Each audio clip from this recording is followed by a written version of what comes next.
Assalamualaikum ជំរាបសួរពុកម៉ែបងប្អូនទាំងអស់គ្នាថ្ងៃនេះខ្ញុំពិតជាមានអារម្មណ៍សប្បាយរីករាយខ្លាំងមែនទែនដោយសារតែថ្ងៃនេះខ្ញុំបានទទួលដំណឹងពីតុលាការដែលបានប្រកាសសាលក្រម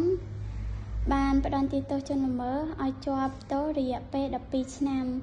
ហើយជាដំបូងខ្ញុំសូមគោរពអរគុណទៅដល់មេធាវីស្ម័គ្រចិត្តរបស់សម្ដេចតេជោហ៊ុនសែនដែលបានជួយការពារក្តីរបស់ខ្ញុំរយៈពេល1ឆ្នាំពេញ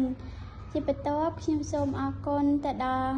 តុលាការចៅក្រមព្រះរាជអាជ្ញាដែលបានជួយរកយុត្តិធម៌ឲ្យខ្ញុំ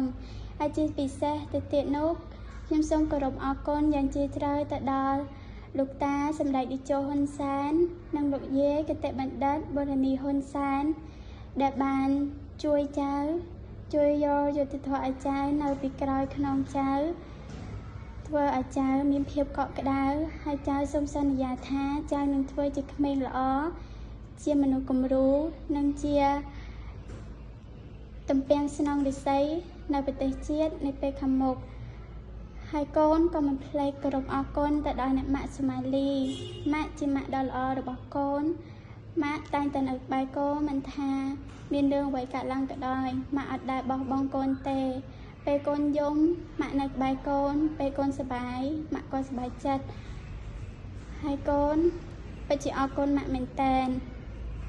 កូនក៏សូមអរគុណទៅដល់